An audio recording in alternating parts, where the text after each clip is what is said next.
Welcome to Forward Public School, e-learning grade 9, subject mathematics, unit 12, part 5, topic theorem 12.5, which is on page 260, and I am your teacher Tabinda Mahfouz. Now starting theorem 12.5, which is on page 260, and the statement is any point inside an angle equidistant from its arms is on its bisector. अब ये statement आप देखें बेटा, जैसे मैंने आपको read की है तो देखें इसके ये भी कन्वर्स है थ्योरम 12.4 का। अब देखें इसको पढ़ें। Any point inside an angle, अगर आप कोई भी पॉइंट ले रहे हैं इनसाइड एन एंगल, एंगल के अंदर यानी इसके इंटीरियर में कोई भी पॉइंट लिया जाए, ठीक है, और उसमें it is equi distant from its arms. तो अब ये इक्वी डिस्टेंट इसमें आपको गिवन है। आपने इस पॉइंट का डिस्टेंस जो है, यानी ये परपेंडिकुलर डिस्टेंस जो हमने पहले थ्योरम में ड्रॉ किया था बाय कंस्ट्रक्शन, ये इस थ्योरम में अब गिवन है। Point equidistant from arms, this is P Q and P R, they are congruent, equal in measure, ठीक है। Then it is on its bisector, यानी that point is on the bisector। अगर ये point equal distance पे आ रहा है, arms की distance equal आ रहा है फ्रॉम आर्म्स, तो that point is on the bisector of that angle, ठीक है। Angle is angle AOB। अब देखिए बेटा, इसमें लेटर्स भी उसी तरह हैं जैसे हमने 12.5 में लेटर्स फिगर में अप्लाई किए हैं, सेम इसमें भी उसी तरह से फिगर में अप्लाई किए गए हैं, ताकि आप इसको आसानी से कंपेयर भी कर सकती हैं और ये कन्वर्स भी आपको ज़्यादा इजीली आप इसको समझ आ जाएगी आपको कि ये उसका कन्वर्स गिवन है आपको, ठीक है। इसको कन्वर्स ऑफ थ्योरम 12.4 भी कह सकती हैं। ये स्टेटमेंट जो है उस स्टेटमेंट का कन्वर्स है। तो अब इसमें आपको गिवन क्या है, P is a point lies inside an angle AOB such that PR is congruent to PQ। अब ये PR कॉन्ग्रुएंट है PQ के, और एंगल आपको वही गिवन है AOB, ठीक है। Where PR is perpendicular on OA and PQ is perpendicular on OB, यानी आर्म्स के ऊपर जो परपेंडिकुलर डिस्टेंस है वो भी आपको गिवन में अब इस बार लिखना होगा, क्योंकि डिस्टेंस इक्वल भी गिवन है और परपेंडिकुलर भी गिवन है। तो ये आपने गिवन में दोनों बातें जो हैं, दोनों कंडीशंस गिवन में आएंगी इस बार, ठीक है। उसके बाद टू प्रूव है। अब टू प्रूव में क्या लिखना है, OP is on the bisector of angle AOB, यानी OP जो है वो बाइसेक्टर है बेसिकली, या P इज़, यहाँ पे OP is on the bisector की बजाय आप अगर ये लिखें P is on the bisector, because OP is the bisector of angle. OP is bisector of angle, ये आपके पास बाइसेक्टर है of angle AOB, while P is on the bisector of this angle, यानी P lies on the bisector, ये bisector पर एक point है, और OP आपके पास बाइसेक्टर ऑफ दी एंगल है, एंगल AOB। ये आपके पास टू प्रूव आपको करना है, ठीक है। अब कंस्ट्रक्शन क्या है, जॉइन P to O।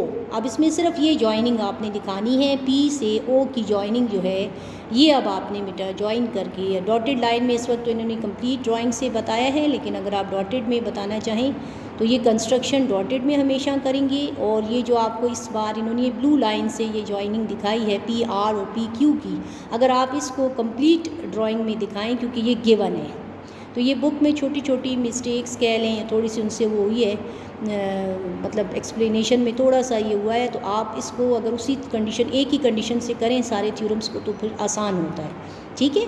आप PR और PQ को कंप्लीट ड्राइंग बता दें तो ज़्यादा बेहतर है, और इसको OP को अगर आप डॉटेड लाइन में ज्वाइन करेंगे ना, तो ये आपका कंस्ट्रक्शन वाली कंडीशन आपको याद रहेगी इस तरह से, ठीक है। ये कंस्ट्रक्शन है। अब इसके बाद है प्रूफ। अब प्रूफ पे आएँ, देखें बेटा स्टेटमेंट है, ये बहुत इजी आपके लिए प्रूफ हो जाएगा। ये उसी तरह से देखें, दो ट्राइंगल्स अब इसमें आपको नज़र आ रहे हैं, तो हमने कॉरेस्पॉन्डेंस इन दो ट्राइंगल्स की फ़र्स्ट ऑफ ऑल लेनी है। अब कॉरेस्पॉन्डेंस देखिए इन्होंने सही लिखी है इस बार, देखें ट्राइंगल OPR। बुक को भी साथ साथ इसीलिए चेक करते हैं बेटा, सम टाइम ये टेक्स्ट बुक में छोटी छोटी मिस्टेक्स होती हैं, तो हम साथ साथ आपको इस पर करेक्शन करवा रहे हैं ताकि आपने बुक से ही प्रिपेयर करना है। तो देखिए OPR अब ये देखिए फिगर में क्या है, ओ पी आर, तो अब होना चाहिए क्या, O P Q, O P Q है, triangle O P R with triangle O P Q. Correspondence का इसी तरह से मार्क भी लगाएं, ट्राइंगल के सिंबल भी ऐसे बनाएं। ये सारी चीज़ें आप साथ साथ नोट करें, और इसी तरह आपने भी कॉपी में जब करेंगी या एग्ज़ाम में पेपर में करेंगी तो इसी तरह लिखना है आपने, ठीक है। इन चीज़ों को बार बार चेक करें। अच्छा बेटा, अब देखें सबसे पहले इसमें फर्स्ट साइड क्या कॉन्ग्रेंट है, P O is congruent to P O, ये कॉमन है।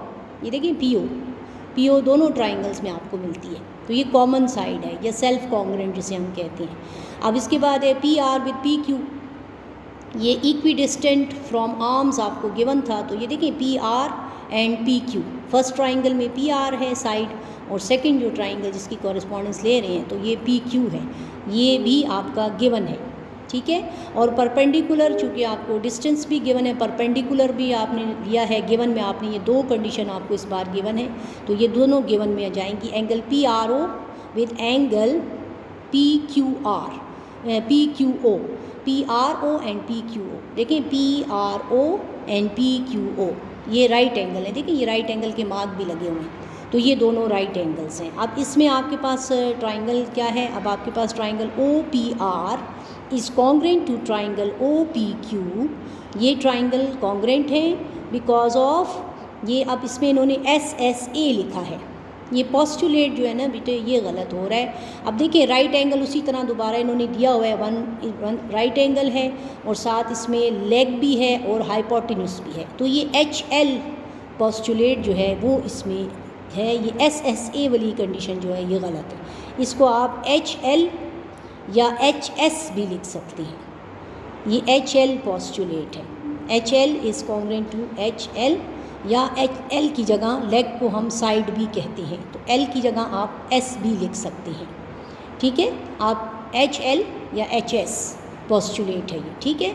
अब hence triangle P O R is congruent to triangle P O Q. अब ये एंड में इन्होंने बेटा नाम इसका चेंज किया है, जैसे आप स्टार्ट में कॉरेस्पॉन्डेंस लेते हैं उसी तरह आप लिख सकते हैं, लेकिन इस तरह भी देखें तो ट्राइंगल कॉन्ग्रेंट है and angle P O R is congruent to angle P O Q. अब P O R is congruent to P O Q, ये आपका चूँकि ट्राइंगल कॉन्ग्रेंट है तो P O R is congruent to P O Q, ये आपके पास corresponding parts of congruent triangle, ये कॉरस्पॉन्डिंग पार्ट्स हैं, यानी कि कौन से पार्ट्स हैं, ये एंगल्स हैं। तो इसका मतलब क्या है, इसका मतलब ये है कि ओ वर्टेक्स जो है इक्वल पार्ट्स में डिवाइड हो गया है, और इक्वल पार्ट्स में डिवीज़न को हम क्या बोलते हैं, बाइसेक्शन। जब भी वर्टेक्स इक्वल पार्ट्स में डिवाइड होता है तो ये बाइसेक्टर होता है, this is the bisector now. So O P is the bisector of angle A O B and और P lies on the bisector of angle A O B. आप इसको एंड में इस तरह से लिख सकते हैं, O P is the bisector of angle A O B और P lies on the bisector of angle A O B. तो इसका मतलब है कि जो पॉइंट इनसाइड होगा और उसका इक्वल डिस्टेंस होगा आर्म से, तो that point is on the bisector of that angle. ये आपका प्रूफ कंप्लीट हो गया, इस तरह से ये आपका थ्योरम भी कंप्लीट हो गया। उम्मीद है आपको इसकी समझ आएगी और आप अच्छे तरीके से इसको देखें बेटा, बार बार देखें इस लेक्चर को और इसको बहुत प्रैक्टिस करें, ठीक है। ये बहुत इंपॉर्टेंट यूनिट है एग्जामिनेशन पॉइंट ऑफ व्यू से, जिसकी बहुत अच्छी तैयारी करें, ठीक है। थैंक यू सो मच, अपना बहुत ख्याल रखें, थैंक यू।